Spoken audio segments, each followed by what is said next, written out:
Akkam jirtan alaamanaan sa'aana maatii waatiin kabajamtoota daawwattoota Oromiyaa Miidiyaa Neetwoork Duudilee irraa qabannee hannesinitti himnaa aan Muhammad Fantaaleti. Hoggantoonni olaanoon KFO Baqqalaa Garbaa fi Jawaar Mohaammed Itoophiyaatti hunkuramaa hanga kanaa kan fide wal dhiibuu fi sirna uummata giddugala godhatee ijaaruu dhabuudha jedhan biyyattii rakkoo hamaa kana keessa baasuuf waraanni dhaabbatee gara mariitti seenuun murteessaa akka ta'e hubachiisanii jiru. Baqqalaa Garbaa fi Jawaar Mohaammed imala galatoomatiin Ameerikaa bulchiinsa Texas magaalaa Houstonitti diiyaaspooraa waliin mari'atanii jiru dabalata qabna. Durataa itti aanaa fi hogganaan hariiroo alaa KFO Jawaar Mohaammed sirna haaraa uummata jiddu galeessa godhateem ijaaruu dhiisanii akka mootota durii ta'uuf hawwuun biyyattiitti gaaga'ama fidee jedheem. Jawaar waltajjii Houston Texasitti qophaa'e irratti wal dhaggeeffatanii yaada waloo fuudhurram yaada ofii humnaan uummatatti fe'uuf yaaluunis rakkoo cimaa biyyattii gaaga'ama keessa buuse ta'uu dubbatee jira. Rakkoowwan bara mootota abbaa irree Itoophiyaa keessatti mudatan wallaala yookaan doofummaatu fide jechuu dandeenya kan jedhe Jawaar Mohaammed rakkoo amma biyyattii keessatti mudachaa jiru ammoo quufatu fide jedheem. Kaleessa Oromoon gaafa sirna dabre jijjiireem gara sirna kanaatti dhufuum hin buqqaaneem lafa keenya saamamne jennee gaafachaa turre kan jedhan durataa achi aanan KFO Baqqalaa Garbaa gama isaaniitiin har'a ammoo buqqaaneyyuu lafa jiraannu dhabne jedhan. Hoggansi amma aangoorra jiru kun waggaa 7 afran kanatti waan waggaa 50-60 dabran nurraan hin gahin nurraan gahee jedhan obbo Baqqalaa Garbaa. Har'a iyyuu maaltu ta'aa jira? Warri Tigraay rukutaniis maal godhanis gara barcuma gara haasaatti gara mariitti akka mootummaan deebi'u godhaniiru. Harkasaa bicciiranii gara itti ba'uu dhabee isaaniin wajjiniin haasa'uudhaaf amma walii galeera. Waraana bilisummaa Oromoo wajjiniin garuu haasa'uu barbaadu nan fixaa'e. Nan balleessa nan barbadeessaa hidheetu waraana irratti labsee jira. Kunis deebi'ee akkuma sanadha. Harki micciiramee deebi'ee taa'uun dirqama. Maa wal fiina. Maa kanarra wal geenye. Maa dhagaa irrattis wal kuffisna. Maa qabeenya keenya barbadeessina biyya keenya maa balleessina. Kanaaf hoggansi amma aangoorra jiru kun uummata keenya akkuma sada dubbatame waggoottan 3 arfan kanatti waan waggaa 50-60 nurra hin gahin nurraan gahe. Baadiyyaa tokko matuu deemtanii har'a magaalaa ammatu gara Salaalee fa gara Shawaa Kaabaa kana soo deemtanii manni qotee bulaa gubatee dhumeera. Mootummaa mana qotee bulaa gubu dhageessanii beektu? Mana qotee bulaa utuu mana qorqorroo ta'e namanni gubu. Mana citaa guba. Manni qonnaan bulaa Oromoo gubatee dhumeera kan jedhan obbo Baqqalaan nama mana jireenyaa ibiddaan jalaa barbadeessan gara bosonaa deemtee maana lolta jedhanii gaafachuun madaalan kaasuu jedhan. Biyyi tokko gara fuulduratti deemuuf waan sadii sirreeffachuu qabdi kan jedhe Jawaar Mohaammed immoo siyaasa, nageenya fi dinagdee ta'uu dubbate. Itoophiyaa keessatti wal waraansa kan fide waltajjiirraa wal dhiibudha waan ta'eef wal waraansi dhaabbatee gara mariitti seenamuu qabaa jedhan hoggantoonni KFO kunneen imala galatoomaa kanaan. Kun akka mirkanaa'uuf mootummaan rakkoo uumame amanee fudhachuun gara furmaatatti deemuuf of qopheessuu qabaa jedhan. Kanaaf furmaata rakkoo biyya keenya uummata Oromoos ta'ee sabaaf sablammoota biyya sanii fiduudhaaf kan duraa rakkoo akka qabnu lammaffaa immoo rakkoon sun rakkoo akka malee bal'aa walxaxaa ta'e ta'uusaa hubachuudha. Rakkoo qabaachuu keenya walxaxa rakkoo kanaa yoo kan hubannu taate immoo mana yaalaa dhaquu gaafataa jechuudha. Rakkoon tokko biyya sanii qabnu dhukkubsataan ufumaaf haakima ta'uu yaalaa jira. Self cure, self medication waan jedhanii tokko hin jiraami. Biyya kanatti namni keessattuu waggaa sammuun dhukkube alkooliidhaan yookiin immoo diraga adda addaatiin self medication makes the disease worse. Rakkoon amma gama mootummaa saniitiin agarru self medication irra seenaa jiru jechuudha. Rakkoo amananii fudhatan rakkoo san furuudhaaf immoo wal'aansa barbaachisaa ogeessatti geessuu diduu irratti jiran jechuudha. Ogeessatti geessuu. Ogeessi yoo argee maal godhuu qaba? Diagnosis sirrii ta'e fiduudha qaba. warra Tigraay wajjin nan mari'adham waraana bilisummaa Oromoo ammoo nan barbadeessa jedhee waraana labsuun mootummaa dogoggora tahuu eeruun waraana bilisummaa Oromoo wajjinis mariin dirqama tahuu akka qabu hoggantoonni kunneen ibsanii jiru. Nu akka KFO'tiin kallattii qabsoo keenya isinitti himnam isin garuu keenya qofa osoo hin taane deeggarsa qabsoon barbaaddu hundumaayyuu raawwadhaa jedhan dura taa'aa itti aanan KFO obbo Baqqalaa Garbaa. Sababni isaas galmi waloo qabsoo keenyam gaaffii uummata keenyaa deebisuudha jedhan. Nageenya biyya sanii mirkaneessuuf duuti sabaa fi sablammoota hundaa akka dhaabbattu gochuun akkaan barbaachisaa akka ta'es dubbatanii jiru. Rakkoo biyyattii keessa jiruun biyyattii keessatti wal shakkii fi sodaan hammaatu Jawaar dubbateera. Mootummaan nageenya uummataa mirkaneessuu dadhabuu isaatirraa kan ka'e bifa adda addaatiin humnoonni gurmaa'anii hidhannoon socho'an.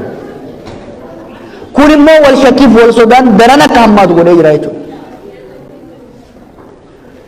Kanaaf nutis ummanni biyya sanis lammiileen biyya alaa biyya saniif dhimmanis yeroo ammatti biitu sun yoom facaati ummanni sun yoom wal fixa ka jedhu biyyoota addunyaa irratti yeroo ammatti sodaa nageenya addunyaa jedhamanii laalaman hagoo keessa tarree duraa irratti argamaa jirra jechuudha. Gaaffiiwwan dhimma walabummaa fi bilisummaa Oromiyaatiin wal qabateem hawaasa keessaa ka'eefis nuti akkam KFO'tiin sirna federaalawaa haqa qabeessa kan Oromoo akkasumas saboonni fi sablammoonni biroo wal qixxummaan biyya san keessa wajjin jiraachuu danda'an ijaaruu barbaannaa jedhan. Santa Oromoo fi Oromiyaas fayyada jennee amannaa jedhan hoggantoonni kunneen biyya san keessatti hatattamaan waraanni dhaabbateem gara mariitti yoo hin caamneem wal fixiinsa to'achuuf rakkisaa ta'ee fi gaagamni guddaan dhufuun balaa sodaa jedhu qabaachuus ibsanii jiru. Simannaa hawwata Oromoonni Houston isaaniif taasisanii fi tumsa qabsoo godhaa turaniifis imala kanaan galatoonfatanii jiru. Ajjechaan tolee qaama walabaatiin akka qulqullaa'u gaaffiin itti fufee jira. Waraana bilisummaa Oromoo dabalatee gartuun siyaasa Oromoo gochichi qaama walabaatiin qulqullaa'ee haqni akka bahu jechaa jiru. Dhaabbanni mootummoota gamtoomaniis gochichi qaama walabaan qoratamee akka dhiyaatu gaafate. Mootummaan Itoophiyaa garuu gochicha ofuma isaa fi jaarmiyaan komishinii mirga namaa Itoophiyaa kan walabaa miti jedhamee himatamu akka qoratan barbaada jedhame. Qaamoleen garaagaraa immoo yaada kennanii mootummaan waan dhoksuu barbaadatu jira kanaaf garee walabaa hin fedhu jechaa jiru. Humnoonni jibba Oromoo qaban ajjechaa toleetti raawwatametti dhimma bahuun duulama qaballeessii Oromoo irratti adeemsisan uummanni tokkummaan faccisuu qabaa jedhame. Namoonni kutaalee Oromiyaa garaagaraa irraa yaada isaanii Oromiyaa miidiyaa neetwoorkiif kennan warra jibba Oromoo qabu duulama qaballeessii qindaa'aa adeemsaa jira jedhan. Ajjechaa toleetti raawwatametti dhimma bahuun duulama qaballeessii galtee siyaasaaf deeggartoota sirna moofaatiin adeemsifamaa jiru. Kaayyoon isaa hawaasa addunyaa fakkiin taane qabsiisuu akka teessimanii jiru. Gochaan akka kanaa kan har'a jalqabame miti kan jedhan namoonni yaada kennan durii jalqabee tooftaa akka kanaa fayyadamaa akka ture yaadachiisanii jiru. Duula garee sirna moofaa leellisuu kanaa fashalsuuf uummanni Oromoo tokkummaan dhugaa Oromoon qabu addunyaatti beeksisuu akka qabus dhaamanii jiru. Ajjechaan toleetti raawwatamee qaama walabaan qulqullaa'u akka qabus namoonni yaada kennan dubbatanii jiru. Godina Shawaa Kibba Lixaa Aanaa Goorootti namoonni nagaa humnoota mootummaatiin ajjeefamuun ibsame. Namoota ajjeefaman gidduutti barataan ni argama. Namaa Umar guutuu gabaasa kana akka jaalatti nutti himti.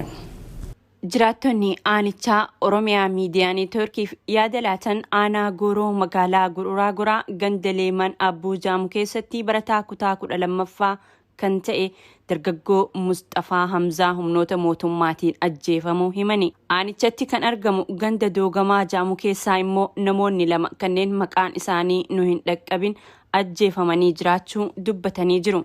Ajjechaan kun kan raawwatame guyyaa kaleessaa ta'uu kan himan jiraattonni kan raawwatan poolisoota idilee magaalattii fi humna poolisii addaa Oromiyaa akka ta'edha kan ibsani.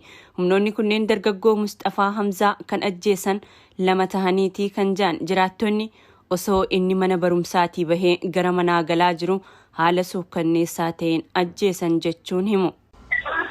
Godina Shawaa Kibba Lixaa Aanaa Gooroo.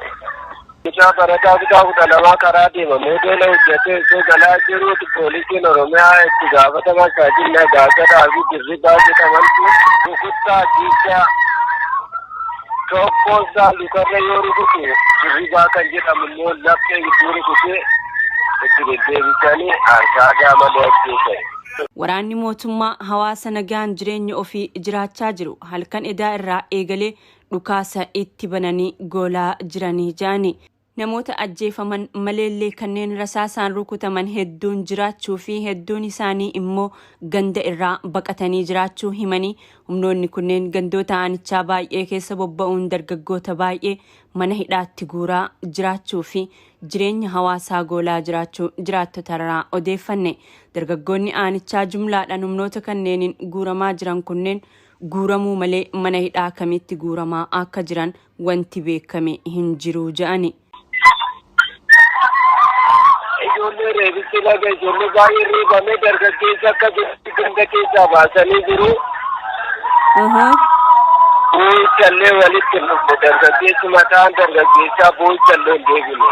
Kan kaleessa dhufaata gammadan halkan akkasitti nurra fudhanii dargaggeessa 100 ol ta'u kan dargaggoota 100 ol ta'u immoo mana hidhaatti guuramaa bulan halkan hidhaatti bakkitti dhamanii waajjira poolisii galchine hidhanii kanaa ta'u bakka itti hidhanii kan bare dargaggeessa magaalaa gururaa kafeelee manaafu gandoota aanaa keenyaa jiran irratti dararaa ulfaata taasifamaa jira. Haalli naannichaa hammaataa ta'uun wal qabatee namoonni bobbaa fi gala hanqachaa jiraachuutu himame. Oduu keenya xumuraatiin humnoonni fi tikki bilxiginnaa mooraa mana jireenyaa hooggantoota fi miseensa abaa'oo weeraruun qabeenya saamanii nama tokko immoo ukkaamsuu maddeen himan. Saamichaa fi ukkaamsaan kun kan raawwate dheengadda magaalaa Finfinneetti jedhame. Mooraa jireenyaa sana keessa hooggantoota abaa'oo Jabeessaa Gabbisaa, Gammachiis Tolosaa fi Qondaalaa Dhaabaa Injiinar Daandii Garbooshee akkasumas kan waggaa dabreedhaa keessatti miidhamtee gadi lakkifamuun hamma ammaatti dhibeesii mudateef wal'aansarra jirtu Taaddaluu Yoonas akka jiraatan himame. Odeeffannoo qabeen humnoonni sirna PP kunneen qabeenya mana keessa ture sakatta'uun kan fudhatan yoo ta'u Taaddaluu Yoonas fuudhanii deemanii jiraachuutu ifoome. Daawwattoota OMN oduun illee irraa qabannee dhiyaanne kanaaf akkaataa qophiiwwan OMN itti fufuu fayyaa ta'a.